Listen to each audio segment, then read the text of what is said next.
Muy buenas a todos. En este nuevo ejercicio de centros característicos de triángulo nos piden que hagamos el ortocentro del triángulo. Y el ortocentro se va a calcular con las alturas. Las alturas recordamos que simplemente eran las rectas perpendiculares a uno de los lados y que pasan por el vértice opuesto. ¿De acuerdo? La mediatriz recordamos que es la recta perpendicular que pasa por su punto medio, pero ahora nos están pidiendo la recta perpendicular que pasa por el vértice opuesto. Bueno, pues para ello simplemente vamos a tomar el compás, la escuadra, y nos vamos a venir a uno de los lados, le vamos a hacer una perpendicular hasta que la hagamos coincidir con el vértice contrario, con el vértice C. Y a partir de aquí vamos a trazar la altura del triángulo. Esta sería la altura de C, la altura que sale desde C. De la misma forma, vamos a tomar, por ejemplo, la escuadra para hacer la perpendicular al lado B. Tomamos la dirección del lado B y le hacemos una perpendicular que pase por el vértice opuesto, en este caso que pase por el vértice B. Y desde aquí vamos a trazar nuevamente otra altura. Con esta segunda altura ya se nos corta en un punto y ese punto sería el ortocentro del triángulo.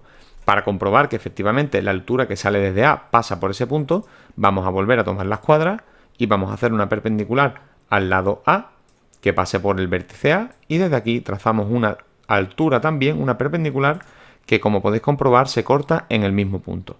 Bueno, pues este punto de aquí sería el ortocentro del triángulo.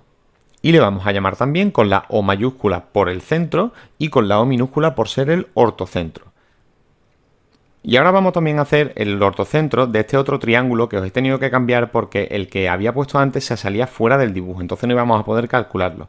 Vamos a hacer exactamente el mismo procedimiento. Vamos a tomar, por ejemplo, el lado B y vamos a hacerle la perpendicular a B que pase por el vértice contrario.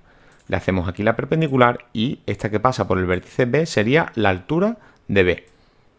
Vamos a hacerlo ahora también con el vértice C, por ejemplo. Si tomamos una perpendicular al vértice C, al lado C, nos tendríamos que venir primero con la escuadra, aquí en horizontal, y hacer una paralela que pase por el vértice C. Pero como podemos comprobar, si pasa por el vértice C, se sale del lado. Bueno, pues no pasa absolutamente nada. La altura del triángulo puede quedar fuera del triángulo. De hecho, siempre que nos encontremos un ángulo obtuso nos va a pasar esto. ¿De acuerdo? Perpendicularmente al lado lo hacemos pasar por el vértice. Simplemente aprendiéndonos la teoría y aplicándola, saldría la altura del triángulo. ¿De acuerdo? La altura esta quedaría representada por esta recta que viene aquí y también por la ampliación que viene desde el lado. Con esta ampliación de aquí, esta sería la altura, la medida de la altura del triángulo. Y para que la altura de C se corte con la altura de B, tendría que alargar ahora la altura que sale desde B hasta que se encuentre con la de C. Nos venimos un poco más para abajo en el dibujo y ampliamos esa altura que salía desde B hasta que corte a la que salía desde C, hasta este punto de aquí de corte, que va a ser el ortocentro del triángulo. Nuevamente es un centro que se nos sale fuera del triángulo. No pasa nada porque es el mismo caso que el circuncentro, que se nos quedaba por aquí arriba. Si hiciéramos la altura que sale desde el lado A, veríamos que también corta sobre este punto. Tomamos la escuadra y vamos a hacer coincidirla con la dirección del lado A. Haciéndola coincidir con la dirección del lado A, si hacemos una perpendicular que pase por el vértice opuesto, es decir, por el punto A, vemos aquí también que la altura del triángulo, que se nos ha quedado un poco gruesa, la altura del triángulo esta pasaría por el vértice y cortaría nuevamente en el ortocentro del triángulo, que sería este punto de aquí.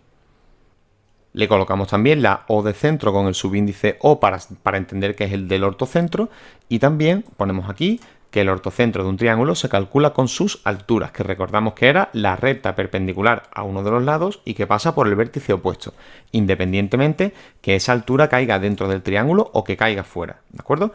Ya con esto terminamos el ejercicio y nos vemos en próximos vídeos.